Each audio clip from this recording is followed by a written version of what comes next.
우리 함께 인사하겠습니다. 잘 나오셨습니다. 성도님 얼굴만 봐도 은혜가 됩니다. 사랑하고 축복합니다. 사랑하고 축복합니다. 영국의 유명한 설교자 찰스 스펄전 목사님이란 분이 계신데요. 이분이 기도회에 대해서 이런 말씀을 하셨습니다. 기도는 알에서 줄을 당겨 하늘 위에 있는 큰 종을 하나님의 귀 밑에서 울리는 것과 같다. 자, 우리가 하늘에서 내려오는 줄이 있는데요. 그 줄 끝에는 종이 달려 있어요. 그래서 여기서 잡아당기면 이 종이 울리는 것과 같다. 그래서 하나님의 귀에 들리도록 그렇게 기도하는 것이 중요하다. 이런 비유의 말을 해 주었는데요. 그런데 어떤 사람들은 힘들이지 않고 줄을 이렇게 당긴다는 거예요. 스펄전 목사님의 말씀입니다. 힘들이지 않고 그저 들어주셔도 감사하고 안 들어주시면 어쩔 수 없고 이런 식으로 이렇게 당긴다는 것입니다. 또 어떤 사람은 한 번만 딱 세게 온 힘을 다하여 당겨보고 응답이 없으니까 그냥 더 이상 줄을 당기지 않는 사람들도 있다는 것입니다. 그러나 응답 받고야 마는 사람, 이 사람은 그 줄을 단단히 붙잡고 응답 받을 때까지 계속해서 그 줄을 잡아당긴다. 이런 비유의 말을 해주었습니다. 여러분, 기도 응답의 비결이 무엇인지 아십니까? 기도 응답의 비결, 응답 받을 때까지 기도하는 것. 좀 어폐가 있는 것 같지만 기도 응답의 비결은 단순합니다. 응답 받을 때까지 하나님께서 그만하라고 하실 때까지, 내가 응답해 주겠다라고 말씀하여 주실 때까지, 내가 더 좋은 것을 너에게 주겠다라고 말씀하여 주실 때까지 쉬지 말고 응답 받을 때까지 줄을 당기는 심정으로, 하늘에 있는 이 종을 당긴다면 여기서 땅에서 얼마나 세게 당겨야 되겠습니까? 그런 마음으로 응답 받을 때까지 기도해야 한다는 것이죠. 우리나라 속담에 산 넘어 산이다 라는 속담이 있습니다. 산 넘어 산이다. 우리 인생을 잘 보여주는 속담이라고 할 수 있습니다. 중국의 사자성어 중에도 인생지사 세옹지마 이런 말이 있죠. 어떤 일이 생겼는데 그것이 안 좋은 것 같은데 나중에 보니까 또 좋아지더라. 좋은 것 같은데 나중에 보니까 또 안 좋은 일이 생기더라. 그것이 우리 인생이지 않겠습니까? 그래서 우리나라 속담에는 산 넘어 산이다 이런 말을 합니다. 여러분, 우리가 산을 하나 넘은 것 같은데 또 산을 만날 때가 있지 않습니까? 우리 그리스도인들은 그럴 때 어떻게 해야 되겠습니까? 그럴 때마다, 산을 만날 때마다 큰 산아 네가 무엇이냐, 스룹바벨 앞에서 평지가 되리라 하면서 간절히 하나님을 찾고 하나님 앞에 기도하시기 바랍니다. 큰 산아 무엇이냐, 네가 무엇이냐, 스룹바벨 앞에서 평지가 되리라.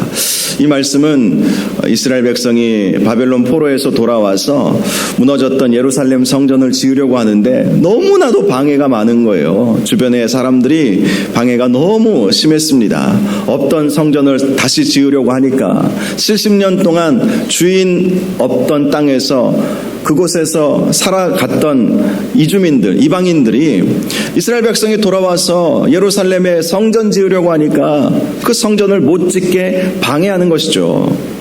그런데 하나님께서 말씀하시기를 큰 산아 네가 무엇이냐, 네가 스룹바벨 앞에서 평지가 되리라 이렇게 말씀을 하여 주심으로 그 말씀 의지하고 스룹바벨이 성전 건축을 마무리하였을 때의 말씀이 바로 큰 산아 네가 무엇이냐, 네가 평지가 되리라, 이 말씀을 하나님께서 주신 것입니다.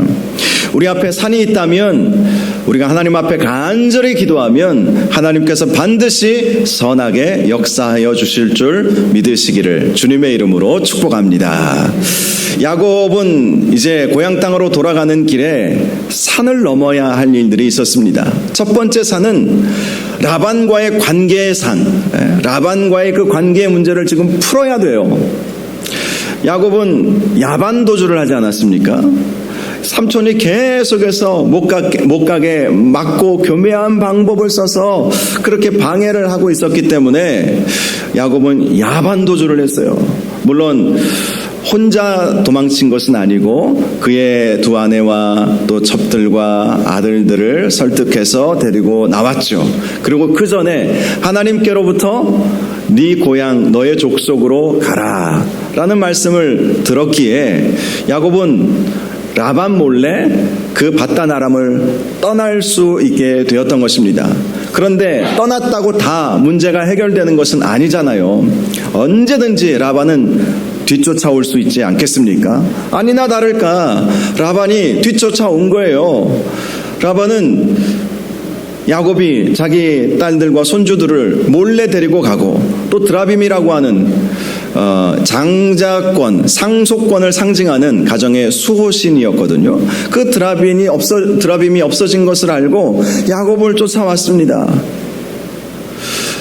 이 야곱은 이 외삼촌과의 이 관계의 문제, 이 문제를 풀지 않고는 늘 불안할 수밖에 없었죠. 그때 야곱이 하나님 앞에 간절히 기도했습니다. 하나님, 이 야곱과 이 라반 외삼촌과의 이 문제를 하나님께서 해결해 주시지 아니하면 저는 어찌할 수 없습니다. 하나님 도와주십시오. 하나님 도와주십시오. 그래서 하나님께서 응답하여 주시지 않으셨습니까?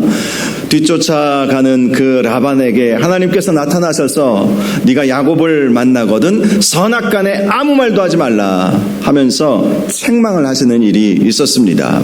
그리고 하나님의 은혜로 야곱과 라반은 서로 평화의 언약을 맺으면서 야곱은 하나의 큰 산, 고향으로 돌아감에 있어서 하나의 큰 산을 하나님의 은혜로 넘을 수 있게 되었던 것입니다.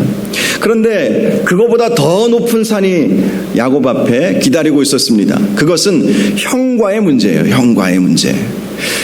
야곱의 형은 에서죠. 야곱과 에서는 쌍둥이 형제였습니다. 에서가 먼저 태어났기 때문에 그가 형이 되었고 자연스럽게 이삭의 상속권자가 되었죠. 장자가 되었습니다. 야곱은 늘 그게 불만이었어요. 그래서 그가 태어났을 때에도 형의 발꿈치를 붙잡고 태어났다라고 성경은 기록하고 있습니다. 잠재의식 속에서부터 형에 대한 그 부러움을 넘어서서 형의 것을 빼앗고자 하는 그런 강한 그런 집착이 그에게 있었던 것이죠. 그래서 형의 장자권을 빼앗아야 되겠다 이렇게 생각을 하고 형을 속이고 아버지를 속여서 결국은 장자의 축복권을 자기가 빼앗아가지 않았습니까? 형은 그 소식을 듣고 화가 치밀어 올랐어요. 그리고 야곱을 죽여야 되겠다 다짐했습니다. 아버지 어머니 돌아가시면 내가 기필코 내 동생 야곱을 죽이겠다. 그러자 리브가가 또 야곱과 이삭과 상의를 해서 이 야곱을 외삼촌 라반의 집으로 보내지 않았습니까? 그렇게 떠나왔다고 해서 이제 이 문제가 해결된 것이 아니죠. 여전히 에서는 고향 땅에 남아 있습니다. 그리고 에서의 문제를 해결하지 않으면 야곱은 고향 땅으로 돌아간다 할지라도 형에게 죽임을 당할 수밖에 없었던 것이죠. 형 에서는 20년이 지났음에도 불구하고 여전히 그의 분노를 사귀지 못하고 야곱을 죽이려고 마음을 먹고 있었던 것입니다. 큰 산이 또 하나 기다리고 있었던 것이죠. 그때 야곱이 했던 것은 하나님 앞에 간절히 기도했다는 거예요. 간절히 기도함으로 지금까지 그의 인생 가운데 찾아왔던 문제들을 해결했기에 이 형과의 문제, 형을 만나기에 앞서서 그는 하나님 앞에 간절히 기도했습니다. 그것을 보여주는 것이 오늘 본문 1절의 말씀입니다. 야곱이 고향으로 가는 길에 하나님의 사자들을 만나게 되었던 것이지요. 야곱이 하나님의 사자들을 만났다는 것은 야곱이 고향 땅으로 가는 길에서 형 에서와의 문제를 놓고 하나님 앞에 간절히 기도했다는 것을 보여주는 것입니다. 야곱은 그 하나님의 사자들을 보고 그들을 하나님의 군대다 이렇게 이름을 붙여주었습니다. 하나님의 사자들을 만난 야곱은 하나님께서 자신을 하나님께서 군대를 보내주셔서 보호하여 주실 것이다 라는 믿음을 갖게 되었던 것이죠. 그리고 그곳의 이름을 마하나임이라고 불렀습니다. 마하나임의 뜻은 두 진영, 이런 뜻을 가지고 있습니다. 즉 야곱이 이 이름을 붙인 것은 자신의 진영과 하나님의 군대, 하나님의 진영이 함께 하게 되었다라는 의미로 마하나임이라고 하는 그 이름을 붙인 것입니다. 나는 연약하고 나는 부족하고 내가 가진 것은 얼마 되지 않지만 하나님의 군대가, 하나님의 그 진영이 나와 함께 주심을 기억하기 위해서 마하나임이라고 하는 이 이름을 붙이게 된 것이죠. 우리가 하나님 앞에 기도하면 하나님의 군대가 우리를 도우실 줄로 믿으시기 바랍니다. 야곱이 그것을 느낀 거예요. 하나님이 도와주시겠지, 하나님이 함께 해주시겠지. 형과의 문제 내 힘으로 해결할 수 없지만 하나님께서 도우시고 하나님께서 군대를 보내주셔서 나를 도우시고 나와 함께 하시고 이 형과의 문제를 하나님께서 해결해 주실 줄로 믿습니다. 이런 마음으로 마하나임이라고 붙이게 되었던 것입니다. 하나님의 사자들을 만난 이후 야곱은 에서에게 자신의 사자들을 보냈습니다. 당시 에서는 헤브론을 떠나서 세일 땅 에돔들에 머물고 있었습니다. 에돔들, 세일 땅과 에돔들은 에서의 본거지라고 할 수 있죠. 에서가 헤브론을 떠나서 세일 땅으로 간 이유는 아버지에 대한 서운한, 아버지가 잘 모르고 동생에게 장자의 복을 주지 않았습니까? 그리고 어머니에 대한, 어머니가 자신을 속였다는 그 사실에 대한 그 안타까운 마음, 섭섭함, 이런 것들 때문에 부모 곁에 머물고 싶지 않아서 헤브론을 떠나서 이제 세일 땅으로 그가 가게 된 것이죠. 야곱은 그 사자들에게, 세일 땅에 있는 형에게 이런 말을 하도록 그렇게 명령을 했습니다. 너희는 내 주 에서에게 이같이 말하라. 주의 종 야곱이 이같이 말하기를 내가 라반과 함께 거류하며 지금까지 머물러 있었사오며 내게 소와 나귀와 양떼와 노비가 있으므로 사람을 보내어 내 주께 알리고 내 주께 은혜 받기를 원하나이다. 이 말을 하도록 명령을 내렸습니다. 야곱의 이 말은 형의 장자권, 이제는 더 이상 욕심이 없습니다. 다 그것을 포기하겠습니다. 20년 전에 내가 형을 속이고 아버지를 속여서 내가 빼앗았던 그 장자권을 포기하겠습니다 라는 그 말을 전하도록 한 거예요. 그리고 그것을 에서가 믿도록 하기 위해서 자기에게 많은 나귀와 양떼와 소와 노비가 있다는 사실을 알려주도록 그렇게 했던 것입니다. 자, 이 야곱이 보낸 사자들은 에서를 만나고 이제 돌아와서 야곱에게 보고를 했는데요. 이런 보고였습니다. 우리가 주인의 형 에서에게 이른즉 그가 400명을 거느리고 주인을 만나려고 오더이다. 에서는 동생이 온다는 소식을 듣고 용병 400명을 이끌고 온다는 거예요. 용병 400명. 여러분, 아브라함이 조카 롯을 구하기 위해서 메소포타미아 연합군과 싸웠을 때에 그 용병의 숫자가 몇 명이었는지 기억하십니까? 318명이었어요. 당시 고대 근동의 최고의 거부라고 알려져 있었던 아브라함이 가지고 있었던 용병의 숫자가 318명인데 지금 에서는 몇 명이라고요? 400명을 이끌고 오고 있다. 이 말은 에서가 그만큼 언젠가 야곱을 만나게 되면 반드시 죽이리라, 반드시 죽이리라, 이를 갈고 닦았다라는 것을 의미하는 것이죠. 야곱은 형이 용병 400명을 이끌고 온다는 소식을 듣고 낙담할 수밖에 없었습니다. 이 일이 좀 잘 해결될까? 하나님께서 하나님의 사자, 하나님의 군대를 보내주셔서 나를 보호해 주신다고 그렇게 알려주셨는데, 그런데 들리는 소식은 좋은 소식이 아니었던 것이죠. 형이 400명을 이끌고 자기에게 온다는 거예요. 그래서 그는 심히 두렵고 답답함을 느낄 수밖에 없었습니다. 어떻게 해야 할 것인가? 이 문제를 어떻게 해야 할 것인가? 하나님은 나에게 응답 주신 것 같은데 그것이 아닌가 보네 라는 생각이 들기도 했고, 형이 400명을 이끌고 이렇게 오게 되었을 때 그와 맞설 수 있는 힘이 자기에게는 없었거든요. 야곱에게 있었던 사람들이 누구였습니까? 그의 두 아내와 또 두 여종과 또 11명의 아들, 그리고 노비들, 노비가 많아봐야 얼마나 많았겠습니까? 또 노비가 많았다 한들 그 노비들이 싸움에 능한 사람들도 아니었죠. 그런데 에서가 데리고 온다는 400명의 사람들은 용병들이에요. 싸움에 능한 용사들이에요. 그러니 그와 맞서서 싸울 용기가 나지 않았던 것이죠. 야곱은 그러한 상황 속에서 다시 한번 기도하기 시작했습니다. 하나님 앞에 간절히 기도하게 되었던 것입니다. 기도밖에는 답이 없었기에 그 위기 앞에서 형이 400명을 이끌고 온다는 그 소식을 듣고 간절히 하나님 앞에 이렇게 기도했습니다. 먼저 9절을 보면 이렇게 기도하죠. 내 조부 아브라함의 하나님, 내 아버지 이삭의 하나님 여호와여, 주께서 전에 내게 명하시기를 내 고향 내 족속에게로 돌아가라, 내가 내게 은혜를 베풀리라 하셨나이다. 야곱이 먼저 하나님 앞에 드렸던 기도는 하나님께서 이전에 자기에게 말씀하여 주신 것을 붙잡고 기도했다는 거예요. 여러분, 기도 응답의 비결 중에 하나가 주의 말씀을 붙잡고 기도하는 것입니다. 야곱은 기도 응답 받는 비결을 잘 알았던 것이죠. 하나님께서 전에 저에게 분명히 말씀하셨잖아요. 너의 고향 너의 족속으로 돌아가면 내가 너에게 은혜를 베풀 것이다. 내가 너와 함께 할 것이다. 하나님이 저에게 주신 그 말씀이 있지 않습니까?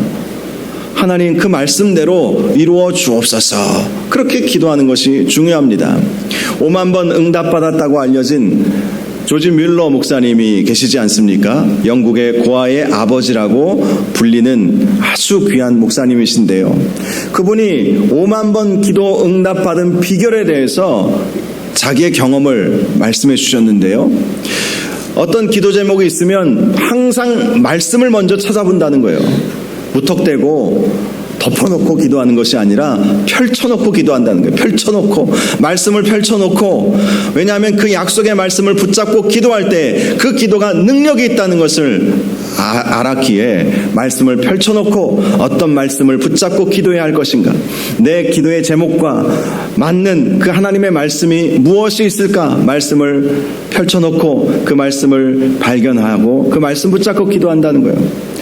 어느 때에는 그 말씀이 찾아지지를 않아서 밤이 새도록, 기도하기 전에 밤이 새도록 말씀을 먼저 찾아보고 그렇게 기도했더니 바로 하나님께서 응답해 주셨다고 간증을 하기도 했습니다.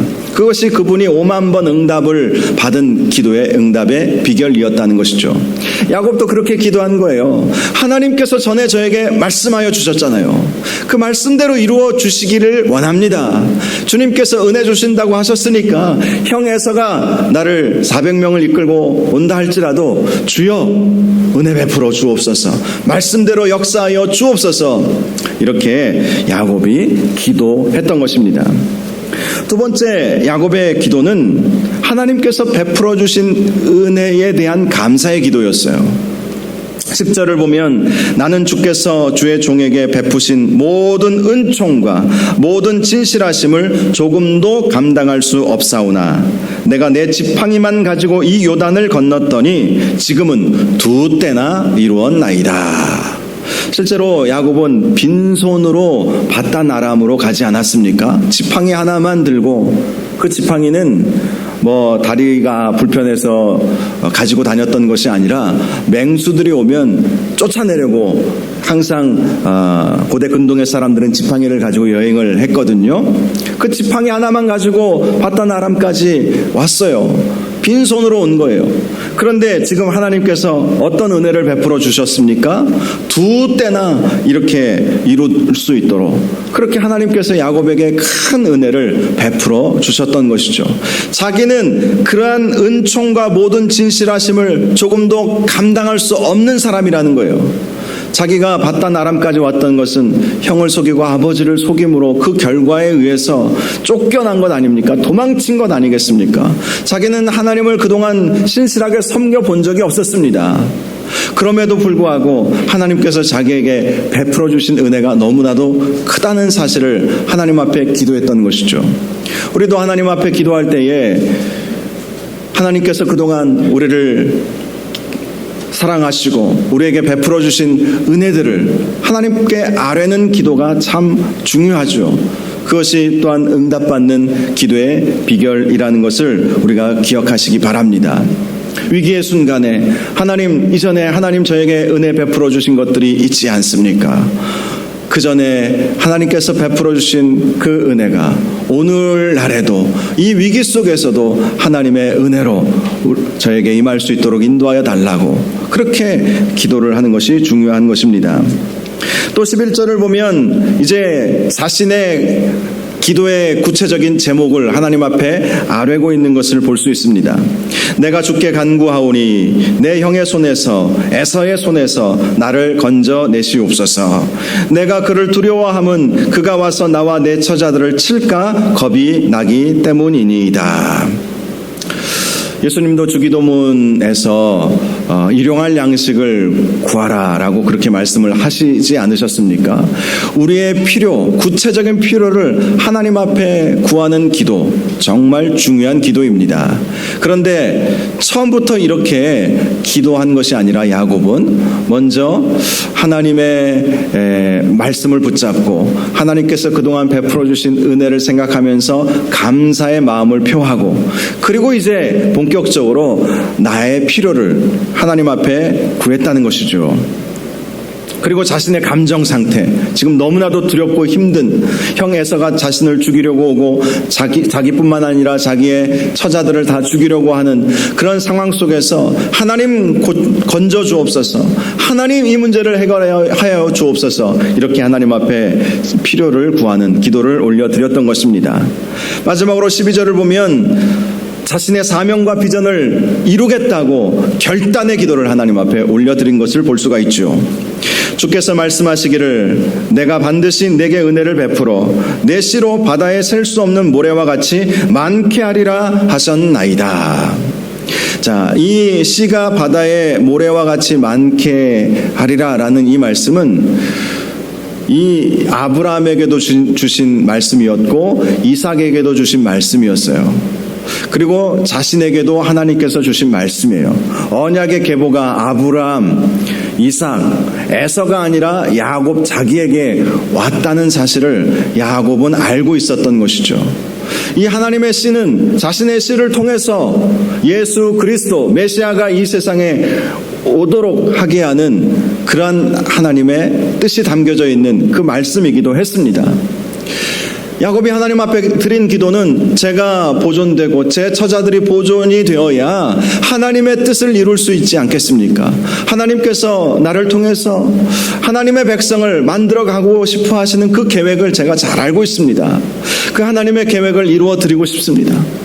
하나님께서 하늘의 모래와 같이, 별들과 같이, 땅의 모래와 같이 이 자손들을 많게 만들어 주시겠다고 하신 것, 하나님께서 그 큰 민족을 만드셔서 하나님만을 바라보고 하나님만을 섬기는 민족 만들기를 원하시는 그 하나님의 뜻이 있음을 믿습니다. 그 뜻이 있음을 하나님 저는 잘 알고 있습니다. 그 뜻을 이룰 수 있도록 하나님 저를 도우시고 인도하여 주옵소서, 이렇게 하나님 앞에 간절히 기도했던 것이죠. 야곱의 이 기도를 보면서 우리도 어떻게 기도해야 하는지 교훈을 얻을 수 있기를 바랍니다. 먼저는 말씀 붙잡고 기도하시고, 다음에 하나님의 은혜를 감사하면서 기도하시고, 그리고 우리의 필요를 아뢰시고, 또 하나님 앞에 헌신하고 결단할 것이 무엇인지 헌신과 결단의 기도를 하나님 앞에 올려드리라는 것이죠. 야곱이 그렇게 하나님 앞에 간절히 기도했다는 것입니다. 자, 그렇게 간절히 기도한 다음에 13절을 보면 야곱은 에서를 위하여 예물을 택하게 되었습니다.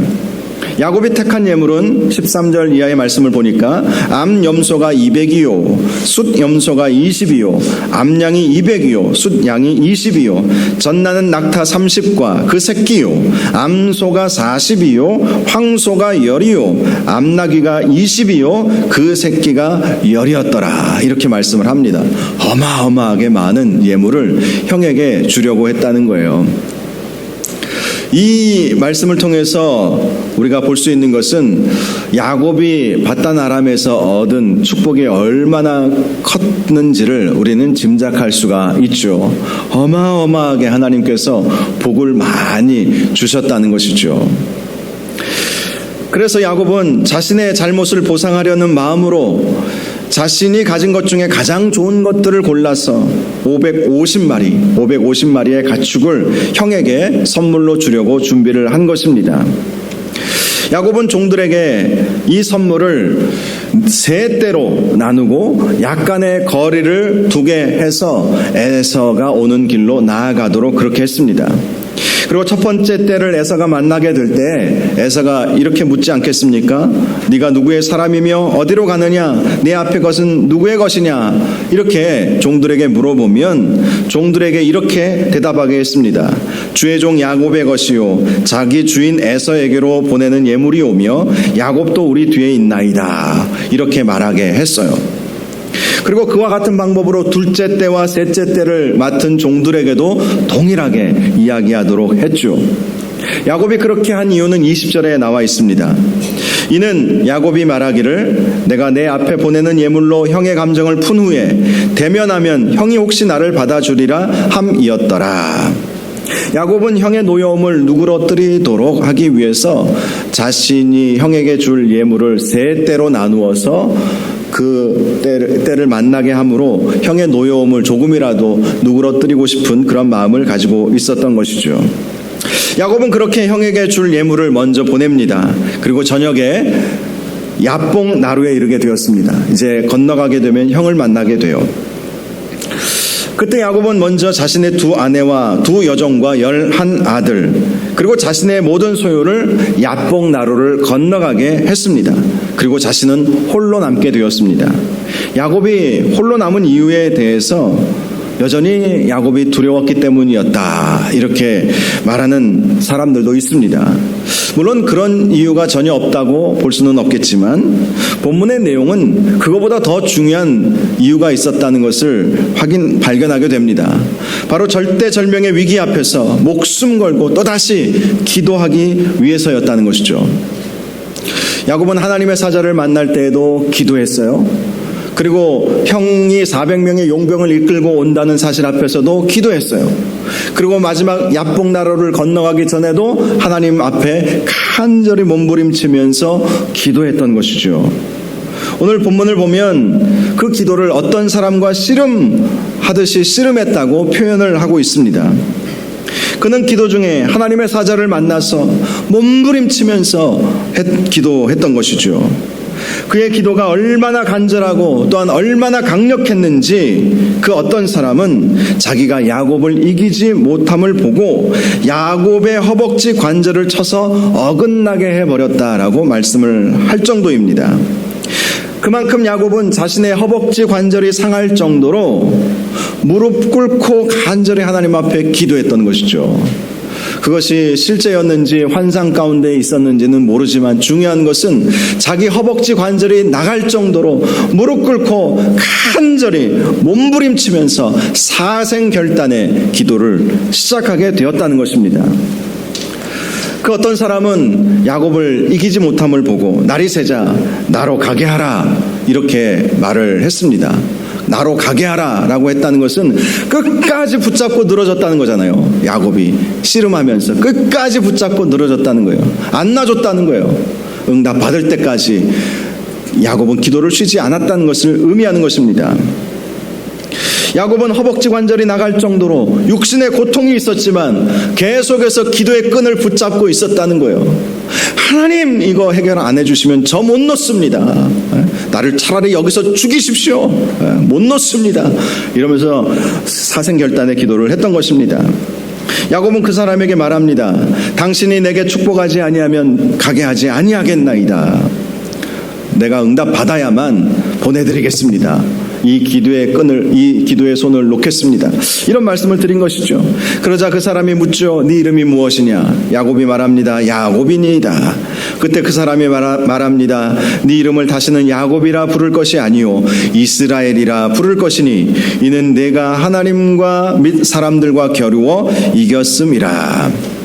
야곱의 기도가 응답될 것임을 말씀하여 주신 것입니다. 이스라엘의 의미는 하나님과 씨름하여 이긴 자, 한마디로 하나님께 간절히 기도하여 그 기도가 응답받은 자라는 의미를 가지고 있는 것입니다.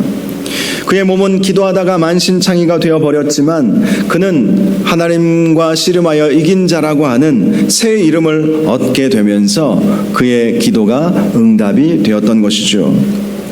기도 응답을 받은 야곱은 그 사람에게 당신의 이름을 알려주소서라고 말을 합니다.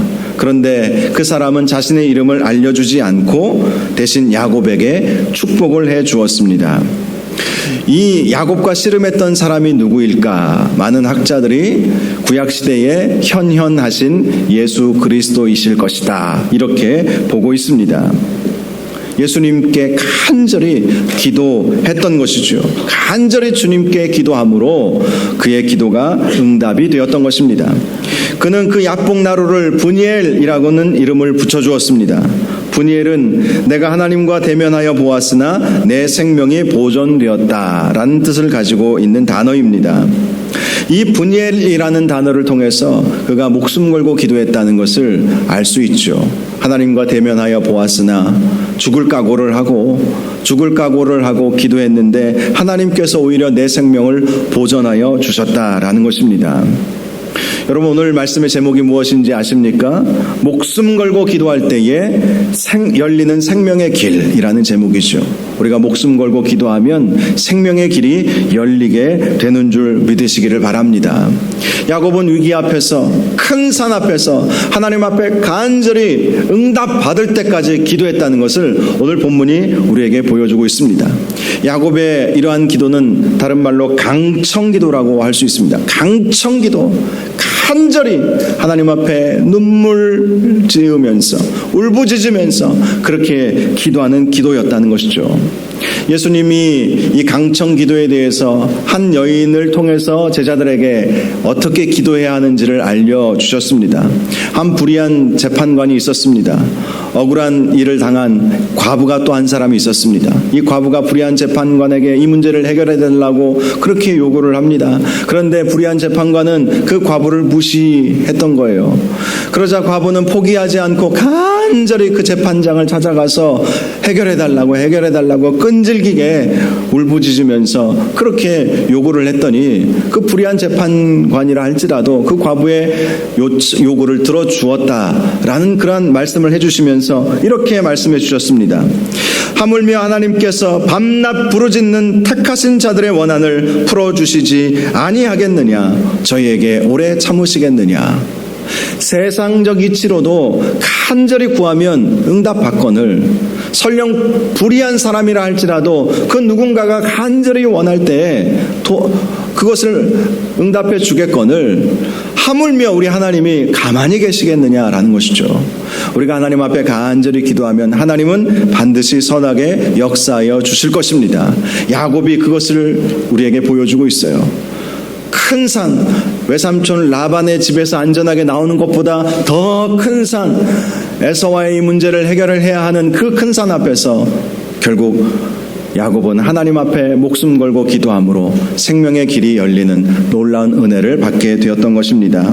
저와 여러분의 삶 속에서도 어떤 어려운 문제들이 있다면 포기하지 마시고 간절히 하나님 앞에 기도하시기 바랍니다. 기도하면 하나님께서 역사하십니다. 한두 번 했다고 멈추지 마시고 응답 받을 때까지 끈질기게 기도하셔서 하나님의 선하신 은혜의 역사를 날마다 경험하는 저와 여러분들 되시기를 주님의 이름으로 축복합니다. 이 시간 우리 함께 찬양하겠습니다. 주는 완전합니다 라는 제목의 찬양입니다. 우리는 연약하고 우리는 오늘 하루를 힘겨워할 때가 많이 있습니다. 여러 가지 어려움들, 위기들을 만날 때마다 우리의 연약함을 느낄 수밖에 없지요. 그러나 우리 주님은 완전하십니다. 우리 주님, 완전하신 주님 앞에 기도하면 하나님은 모든 문제를 선하게 풀어 주실 것입니다. 우리 함께 말씀 생각하면서 이 찬양 올려드리고 기도하는 시간을 갖도록 하겠습니다.